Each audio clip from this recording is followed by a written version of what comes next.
Hi అండి. అందరికీ ఎలా ఉన్నారు? బాగున్నారా? ఈరోజు సండే కదా, ఏమేం చేసుకుంటారు ఇంట్లో? సండే వచ్చిందంటే మనకి సండే అని కాదు, మధ్యలో ఎన్నిసార్లు తిన్నా ఏమో కానీ ఇది సండే వస్తే కొంచెం ఏమో స్పెషల్గా ఒక పండుగలాగానే అనిపిస్తుంది. ఎందుకంటే నాన్ వెజ్లు అట్లా ఉంటుంది మన ఇంట్లో. మరి ఏం లేదండి, ఈరోజు సింపుల్గా బిర్యానీ చేస్తున్నా. అన్నీ తెలిసిందే, అందరు ఏమేమి వేస్తారో అదే వేస్తున్నా, నేను కొత్తగా ఏమి వేస్తలేను. జస్ట్ ఇక వేసినాయి. మా వాళ్ళు వీడియోలు తీయమంటే తీస్తలేరండి, అందుకే నేనే తీసి ఏదో వాయిస్ ఓవర్ ఇస్తున్నా. ఇప్పుడు బిర్యానీ అంటే బయట హోటల్లోనే అనుకుంటాం, కానీ మన ఇంట్లో మనం చేసుకొని తింటే చాలా బాగా అనిపిస్తుంది టేస్ట్. ఎందుకంటే కల్తీ కాదు, నా చేతితోటి నేను చేసుకొని తింటున్నా కదా అనిపిస్తుంది. ఇప్పుడు బయట నుంచి ఏ చిన్న కర్రీ తీసుకొని తిన్నా అది డౌటే ఉంటుంది. వాళ్ళు ఏదైనా పడితే తీసి పడేస్తారు, ఇచ్చేస్తారు అంతే తప్ప అరే మనం తినేటట్టు వాళ్ళగిన తింటారు కదా, వాళ్ళగిన మనుషులే కదా అని ఆలోచన చేయరన్నమాట హోటళ్ళల్లో. అందుకే నమ్మకండి, హోటళ్ళలో పైసలు ఎక్కువ వాళ్ళు తినుకుంటూ కూర్చుంటారు. మన అలాంటి వాళ్ళు ఏం చేస్తారంటే పావు కిలోనా సరే ఇంట్లో తెచ్చుకొని మనకు ఇష్టం వచ్చింది వేసి మంచిగా రుచిగా మనం చేసుకుంటే అది వేరు అనిపిస్తుంది. నాకు తెలిసినంత వరకు నిజంగా ఇది మనం రాన్విగిన ట్రై చేసి ఇంట్లో చేసుకొని తినేయాలి అంతే. బయట పైసలు పెట్టి ఎన్ని కొన్నా ఏం చేసినా మనకు అది టేస్ట్ అనిపించదు. అంటే ఒక డౌట్ ఉంటుంది, ఎట్లా అంటే అరే ఇది తింటున్నా కదా, దీంట్లో ఏమైనా ఉండొచ్చేమో అన్న ఒక డౌట్ ఉంటుంది మనకు. ఇప్పుడు ప్రతిదీ అట్లే అవుతుంది కదా. నేను చెప్పాలని ఏం లేదు, బయట అయితే అట్లే ఉంది కాబట్టి నేను చెప్తున్నా. బిర్యానీ అనేది అందరు చేసుకుంటారు యూట్యూబ్లలో, చిన్న పిల్లలతో సహా ఎట్లా చేయాలమ్మా అంటే చెప్పేస్తారు. అంటే అట్లా అలవాటు అయిపోయింది అనమాట. మాకైతే అసలు ఆ హోటల్కి పోవాలనిపించదండి. మా పిల్లలు అవి తినాలి ఇవి తినాలని ఏం లేదు, ఏమన్నా అడిగితే నేను ఇంట్లో చేసేస్తున్నా అంతే. రాంది ఏమి ఉండదు. 2-3 సార్లు కొంచెము కారం ఎక్కువనో ఉప్పు ఎక్కువనో ఏదో ఒకటి అవుతుంది. నెక్స్ట్ టైం మనం చేసినప్పుడు అది మనం సరి చేసుకోవాలి కదా అంతే. ఇక దాని మించి ఏముండదండి, ఎవరికైనా రావచ్చు, ఎవరైనా చేసుకుంటారు.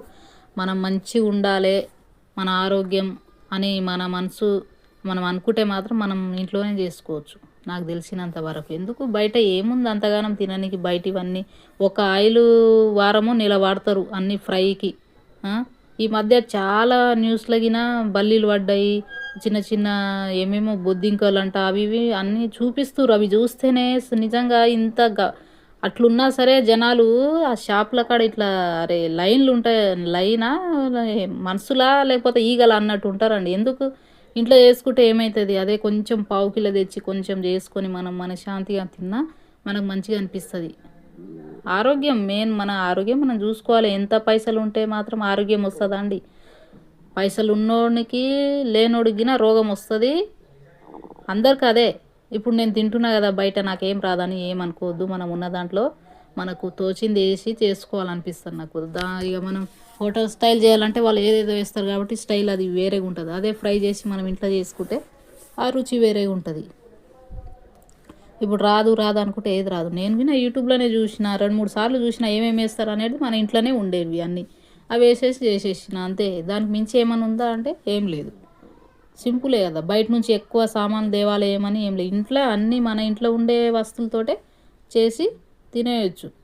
ప్రశాంతంగా తినాలనిపిస్తుంది ఒక్క ముద్దైనా సరే. ఎందుకంటే కల్తీ కాదు, మనం చేసుకుంటున్నాం కదా అన్నట్టు ఉంటుంది. కల్తీలు తిని అలవాటు అయిన వాళ్ళకు ఇంట్లో రుచి అనిపించదు. మేము ఎప్పుడైనా సరే చికెన్ కానీ బిర్యానీ ఏదైనా కానీ ఇంట్లోనే చేసేస్తాను. మేము బయట తినేదే లేదు, చేసేది లేదు.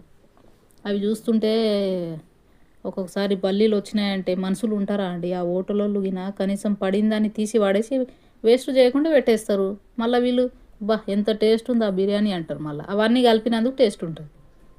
ఏం మనుషులేమో నిజంగా. మరి ఇంత ఇట్లా జరుగుతున్నా తినొద్దు, ఇలా ఉన్నాయి హోటల్లో ఇట్లా ఉందని చెప్పినైనా వినరు కొందరు. పైసలు ఎక్కువ ఉంటుంది తినేస్తారు. ఇప్పుడు మన లాంటి వాళ్ళు లేని వాళ్ళు ఏం చేస్తారు, సింపుల్గా ఏదో ఇంట్లోనే ప్రశాంతంగా తిని మన ఫ్యామిలీకి పెడితే ఎంత ఆనందం అనిపిస్తుంది చెప్పండి మీరే కదా. మనకు లేని వాళ్ళకేమో ఇంట్లో చేసుకొని తింటే అది మంచిగా రెస్టారెంట్లో తిన్న ఫీల్ అనిపిస్తుంది అండి నాకు తెలిసినంత వరకు. ఎక్కువ ఆశలు వద్దు, చిన్న గుడిసె ఉన్నా సరే అది మన సొంతమై ఉండాలి నాకు తెలిసినంత వరకు. ఎవరో చేసుకుంటారు, ఎవరో బిల్డింగ్ కట్టిండు, ఎవరో కార్ తీసుకుండు అని మనకు రావు కదా. ఎవరి టైం వాళ్ళకు ఉంటుంది అంతే. ఆ దేవుడు వాళ్ళకి ఆ టైం ఇచ్చిండు, మనకు టైం పడుతుందేమో అంతే కదా. ఇప్పుడు అన్నిటికీ ఆశ పడితే ఏది రాదు. ఎక్కువ ఆశలుగినా ఉండొద్దు మనిషికి. ఉన్న దాంట్లో సంతోషంగా ఉన్నామా లేదా అనుకునేదే చూసుకోవాలి. ఇప్పుడు నువ్వు ఉంటున్నావు, అందరితో పాటు తింటున్నావు కదా, అన్నమే తింటున్నావు కదా. వాళ్ళేమో బంగారం తింటలేరు కదా, వాళ్ళ అన్నమే మనం అన్నమే. కాకపోతే ఉన్నోడు ఎప్పుడు హాయిగా సంతోషంగా ఉండడు, ఫ్యామిలీతో కూర్చొని ఇట్లా వండుకొని తినడు, బయటనే తింటాడు. అది వాళ్ళకు మనకు తేడా. మనం ఉన్న దాంట్లో ప్రశాంతంగా తింటున్నాం చాలండి, అంతే చాలు.